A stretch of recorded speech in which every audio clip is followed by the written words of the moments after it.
Welcome back to the Milwaukee Market Update, where we break down what's actually happening in the Milwaukee real estate market. And today's big question, with pending sales up and closings not, are we seeing a big increase in offer cancellations? Yeah, Ty. Today we are diving into what is going on in the Milwaukee market today. We are bringing you the latest stats. It is July 1. What's going on in the market with housing? We're diving into a couple of different submarkets too, doing some comparing and contrasting to see what's going on out there. That's right. Because let's be honest, there's a lot of noise out there every day. Is the market crashing? Is now the worst time to buy? Is housing about to explode again? We're here to cut through the headlines and give you the real story about what's happening here in the Milwaukee real estate market. Exactly. Because whether you're thinking about buying, selling, investing, or just trying to understand what's going on with housing, we're breaking it down here in a way that actually makes sense and is easy to understand. If you're new to the show or you're returning because you get value from these episodes, please take a second, hit subscribe. It helps us reach more people who want honest real estate info. And you can find us on Instagram at Horizon Homes MKE or online homewithhorizon.com. All right, let's get into it.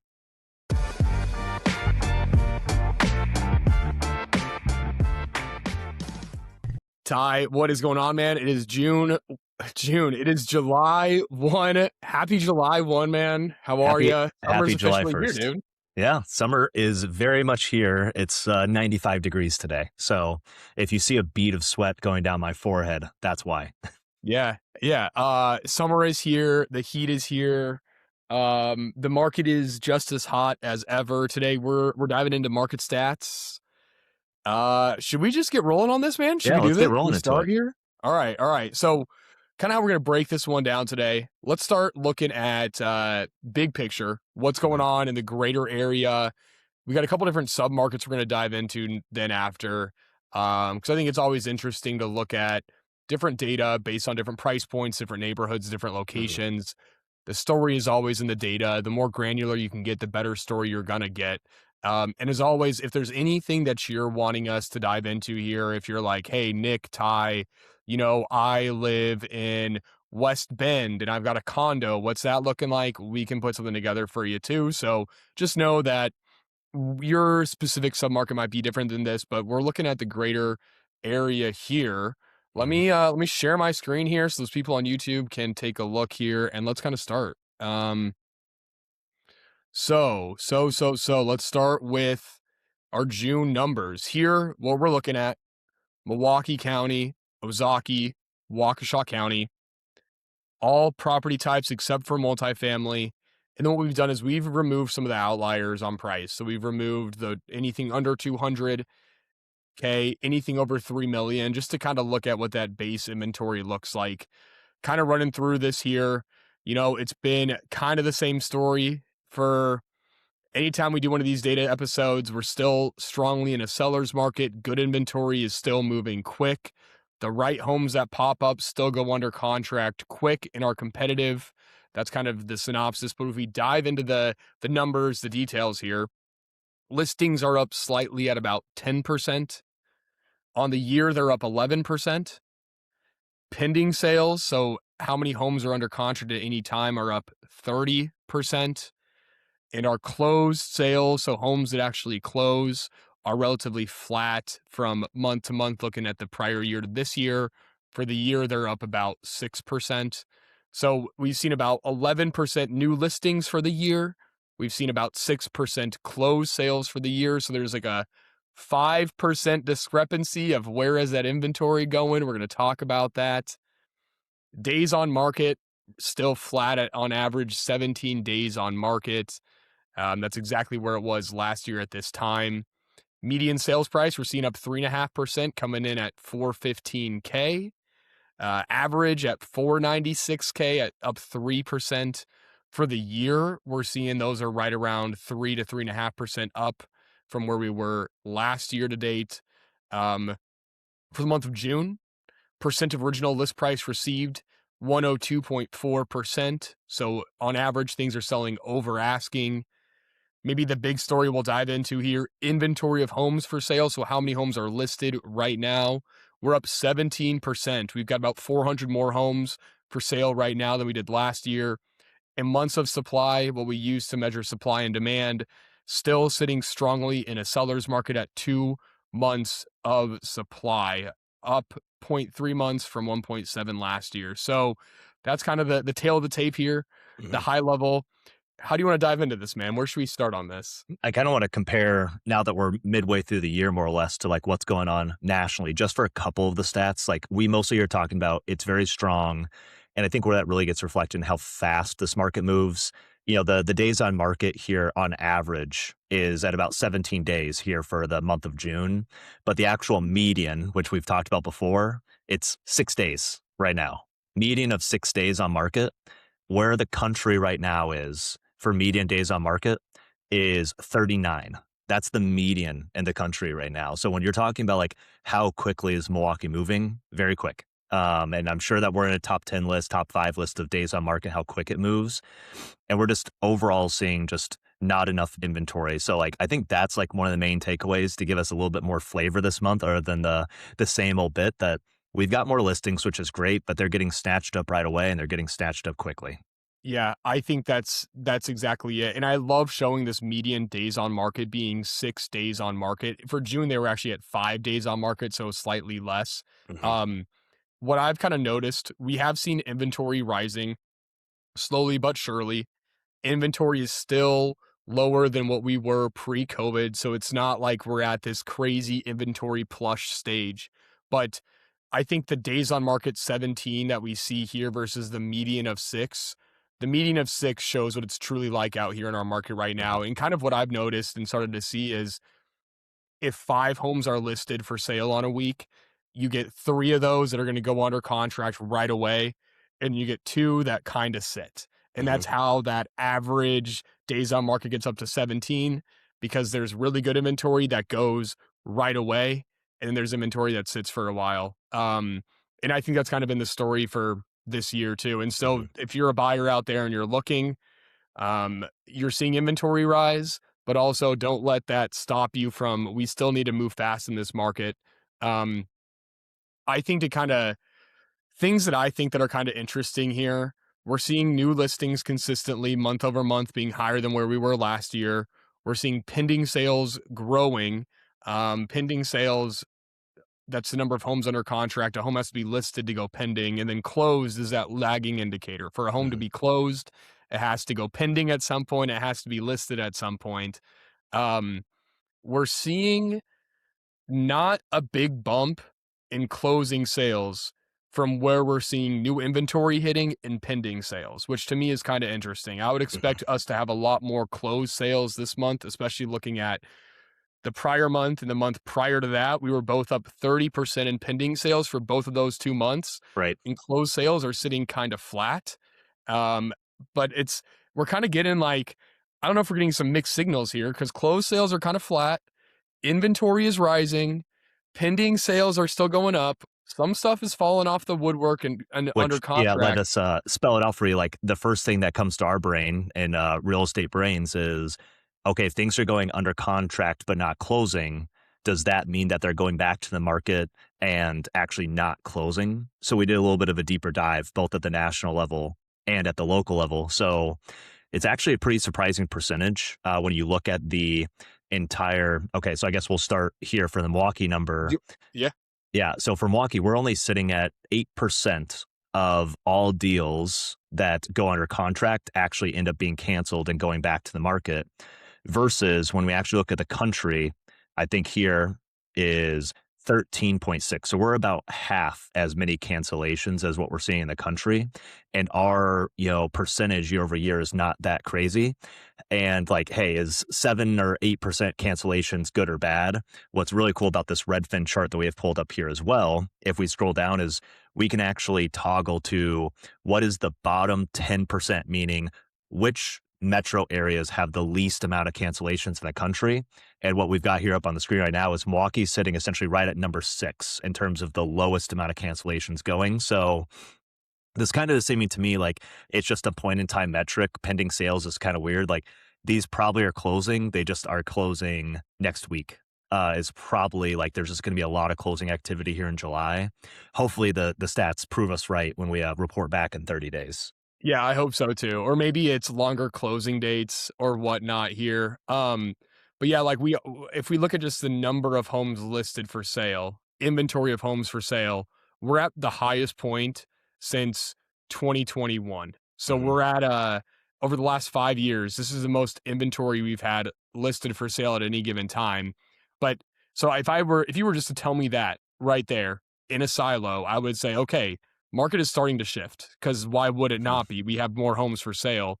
But then I see things like percent of list price received, where in June, the average home sold about 2.4% over asking. Yeah. And to me, that is the best reflection we have of one of the best of what our market looks like. That's not sellers being greedy. Because I have a lot of clients that'll ask, like, hey, are sellers ever going to come to the realization that their home isn't worth what it is? Well, things are selling over asking on average Yeah. 2.5% over. That to me is buyers driving up that price. Otherwise, sellers, they'd be at 100 or it'd be less than 100 because then buyers are like, it's not worth that. The market's reacting, but the market is reacting in the opposite way, pushing those prices up. So we're seeing inventory rise, but we're still seeing homes go under contract quick, median of 5 to 6 days, things selling over asking.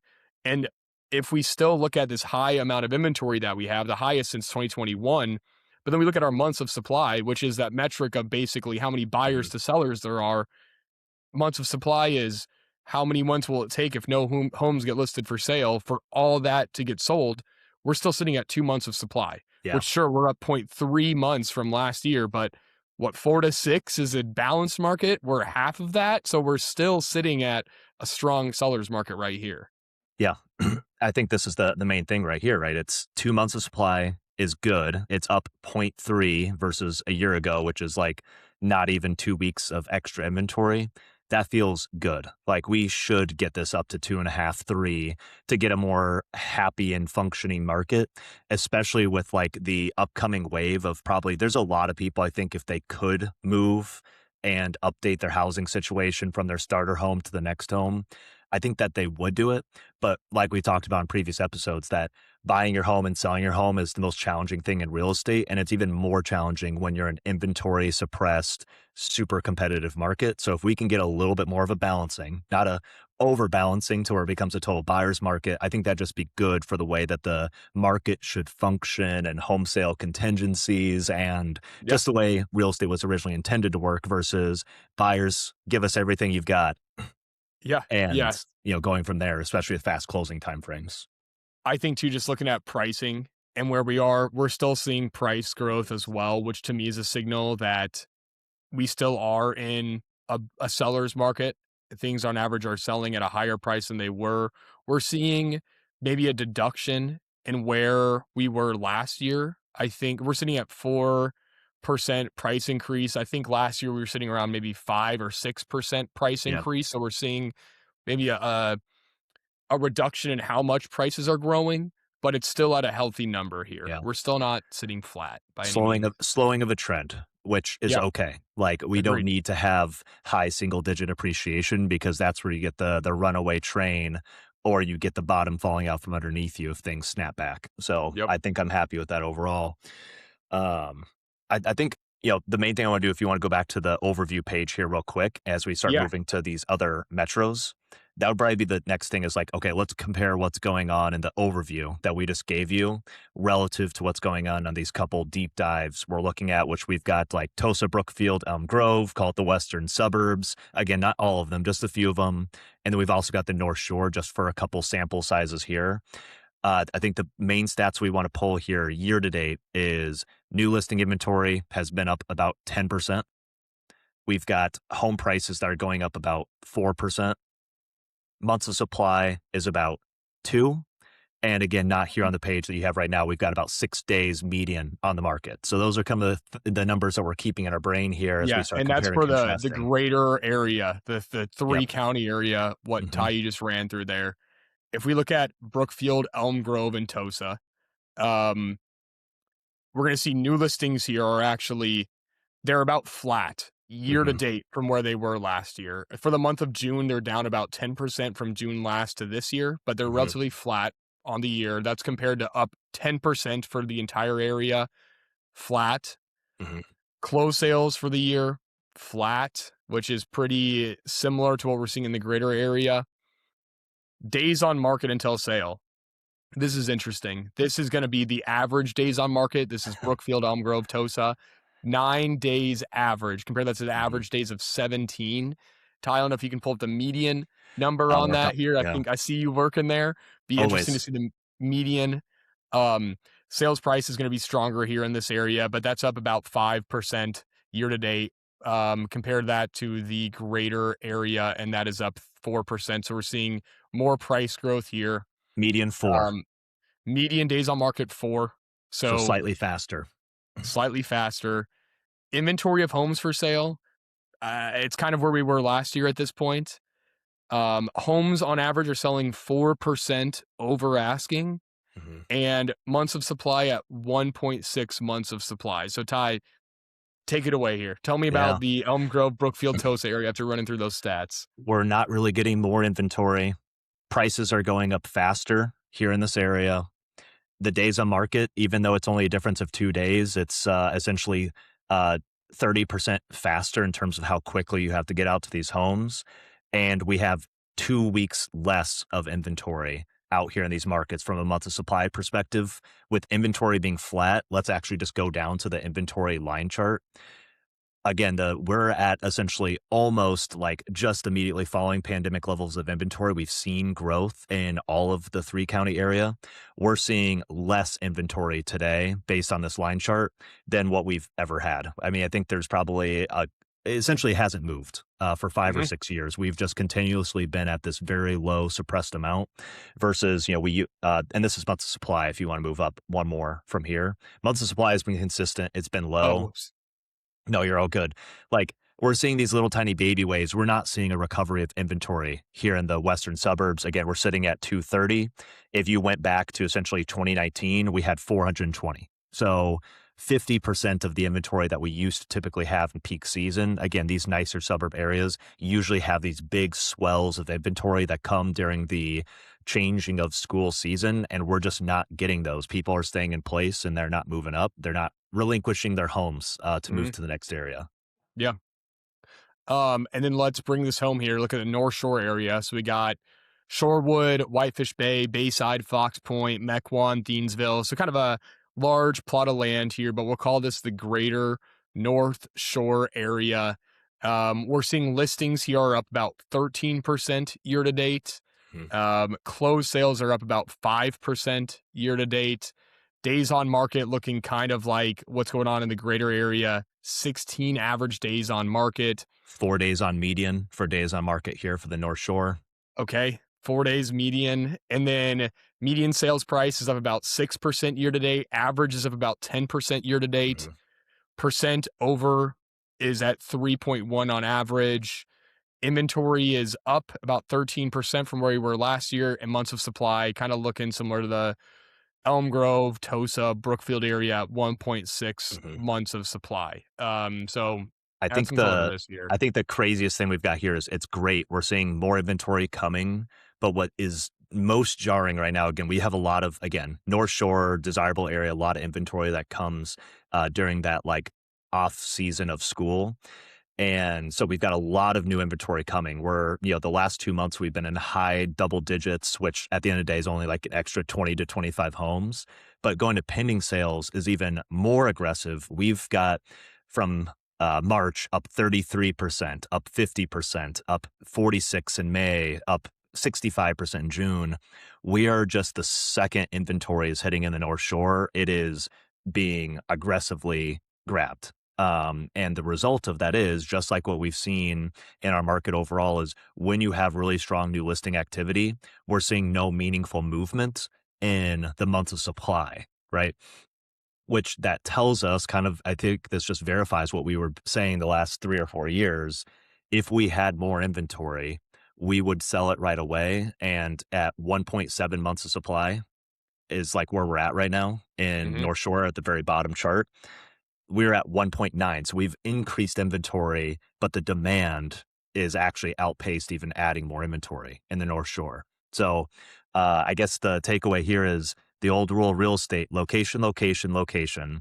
both of these more desirable pockets of inventory here, and specifically mostly Milwaukee County. We kind of ventured a little bit out of that and tied to Brookfield for the west side and up into Mequon on the north side. The most desirable locations, the second more inventory comes, it's being absorbed. Yep. And it's actually accelerating how fast it's being going under contract and closing. Yeah, and it feels like these desirable areas, they're the ones that are really driving a lot of these homes that are moving quick. You mentioned 4 days median before they go under contract, North Shore, 5 days median before they go under contract. I mean, we're still at 6 days median for the 3-county area. So, um, it's still very much the same as what we seen last year and this year as well. I think one thing that's just interesting to keep an eye on is this is the greater 3-county area is we do have rising inventory that's happening. Mhm. 17% more homes listed right now than where we were at last year at this time. We're seeing pending going up, but we're not seeing the closed sales keep up with the new listings or the pending, which is why we have that inventory growing. And so I think that's just something to monitor and see. I would love to know what that inventory is that's sitting, Mhm. and where it's located, because it's not being driven by those $400,000 average price point locations and up based off just the 2 submarkets that we pulled. So I would love to know where this inventory is sitting, because I think if you just look at that and that's how you're making your decisions, you're going to have a bad time. And I also think that's something that's pretty clickbaity too. Like Mhm. if you see inventories up 20%, that's a headline that people can Mhm. run with. That's kind of like, oh my God, the bottom is falling, the market is crashing, when that is not what we're seeing. But we're starting to see a little, maybe Yeah. some discrepancies here pop up. And I think what's important to note here though is like, yeah, there's more inventory. You want to dig in to see like where those pockets are. But here on this like headline that you have, again, 17 days on market on average. Is this the 3-county area you got Yep. pulled up right now? Like that's the average 3-county area home. And that's 4 times the median, more or less, or I guess 3 times the median of 6 days. The typical Milwaukee home, even the ones that are sitting a little bit, maybe going through some price corrections, are still moving twice as fast as what the national average is. So even our slowest parts of our market are moving twice as fast as the national landscape is. So Yep. that I think is important to keep in perspective is like the averages that we're seeing now are still way faster than average Yep. of being Yep. able to list your home in under 30 days, you have it under contract, and maybe you're, having to negotiate with one party versus having a couple different offers to play against each other. I think what this is going to look like is maybe there's a little bit of a slowing down of some of these homes and opportunities where offers are being reviewed on Monday, Tuesday, Wednesday, and maybe there's 1 or 2 people, but it's not going crazy. Anecdotally, I've Mhm. got one of those right now. It's at the $200,000 price point and I'm in multiple offer situation, but we're negotiating an under asking offer still. So, like, there's still multiple people that want this house, but when people are like sellers are actually ambitiously going after higher listing prices, the market isn't just jumping to whatever anything that you want. It's a smart market, and we're seeing that in the median sales price growth too. Yeah. Well said. Hmm. Yeah. Anything else that we got here in our market overview and comparisons for a couple of our submarkets? I know. I don't think so, man. Okay. Well, we haven't done a fun bit for a while. I know you're usually the fun bit, pull up a couple things here for us. So I've got a ranking here for those that aren't familiar, but I assume you probably are. Milwaukee is a city of festivals. We've got like 5 months out of the year where it's just amazing weather. I would even argue that today is excellent. I was driving down Lake Drive today, even though it's 88 degrees. I was going by Atwater Park and it's like the lake is glimmering. I'm like, am I in California? Even though it's really, really hot, which we're not totally used to, that's still an excellent beach day or just like being able to enjoy it. But we're in peak season of summer. And what that means, July and August is like the Super Bowl of the festival season here in Milwaukee. So what I've got for you here is 4 of the most popular festivals are coming up here in July and August. And I want you to give me a ranking of what you would attend in. So Okay. right now, I think it's the last weekend. We've got Summerfest that's currently ongoing. Next up, Wisconsin State Fair, which is August 6th to the 16th. Bastille Days, which is next week, July 9th to the 12th. Or Brady Street Festival, which is July 25th. So there's a little smattering of just a Yeah. few of the options that we have, not even including German Fest, Irish Fest, Mexican Polish Fest. Fiesta, Polish Fest, all the other stuff that we have. Of those four, give me your ranking, starting with number four of Dang, those we four should have done festivals. a blind ranking. What Yeah, where you don't know what's coming next, but it's okay. yeah. Um, Number 4, I would probably put Bastille Days, and this is a hard list. This is a hard list. You're Wow. choosing the top 4 of, like, the creme de la creme. So, number 4 isn't a bad spot, it's just my least favorite. I would probably go All right. Bastille Days. Yeah, rapid Um, fire 'em. yeah, Brady Street Fest, I would put at number 3. Okay. It's my backyard. I love the local businesses it attracts. I love being there during the day. One year they had like BMX guys out there doing Mhm. backflips and 540s on bikes, and that was fun. Number 2, I'm gonna have to go with Summerfest. I mean, how can you not love Summerfest? Just walking around, hanging out, all the types of music you get. And the number Mhm. 1, the state fair, man. I'm from Iowa. I was Man, born in the state fair, raised in the state fair, molded by it. Nothing better than playing some fair games, getting ripped yeah. off by some carnies, going on some rides that might kill you, living to tell about it, and then having a beer and walking around. So that's kind of my list. Interesting. What do you got? I'm almost the exact opposite as you. Really? Okay. Yeah, so, what I've got here for my list is I would actually say State Fair, number 4 here on Wow. Ty's list. Reason being, you just can't compare to the Iowa State Fair. Mm. So, I actually my fun fact was up until COVID, I had never missed a state fair, including, when I was still not yet born, all the way up until COVID. That's originally where my parents met was the state fair. So that was a big, Wow. family tradition. We go back every year. So, Yeah. you can't compare it to the Iowa State Fair. So sorry, Wisconsin State Fair. Number 3 for me, I'm probably going to say is going to be, and this has changed over time, is going to be Brady Street Fest. That Hmm. used to be the best. I used to live off Brady Street too. It's just a little bit too busy for this old man, this old Yeah. papa. So it's Fair. pretty busy. Brady Street Fest, I'd probably put it number 3. Summerfest, number 2. I do like Summerfest. It's kind of a pain in the butt to get over there sometimes. I kind of am a convenience guy. I just love Bastille Days. I don't know what it's like the right pace. Just like my comparison is like the right bar is one where you can be with your friends, have a beer. It's like stuff's going on. It's not dead, but you can have conversations. Like Bastille Days is just good vibes. There's music, good Mhm. food. Cathedral Square is beautiful. So I mean, that's my 1, 2, 3, and 4 for the local festival scene. I do love Bastille Days. I love where it's located Yeah. because it's like in the middle of the city, and you look around and you're surrounded by tall buildings, but you got all these vendors. Hmm. You're hanging out. There's music. It is a really cool setting where they have that. Yeah.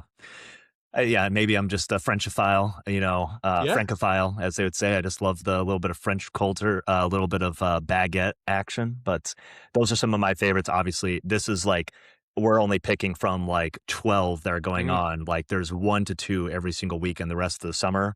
So you've got more than enough to pick from. But Yeah. not only do we have a super hot housing market, super hot festival scene, that's just part of Milwaukee's core. So, Yeah. And yeah. hot soccer team. They're playing tonight. Hmm. So hopefully cheering on the Stars and Stripes tonight Yeah. with some World Cup action. You got to. So, if you got questions about what's going on in your local, hyper local market, if you want more data, obviously reach out. We can pull that for you. Otherwise, we'll be back again next month with your Milwaukee market stats update, but back sooner than that with what's going on here at the local market. Thanks. We'll talk to you guys again soon. Bye, guys.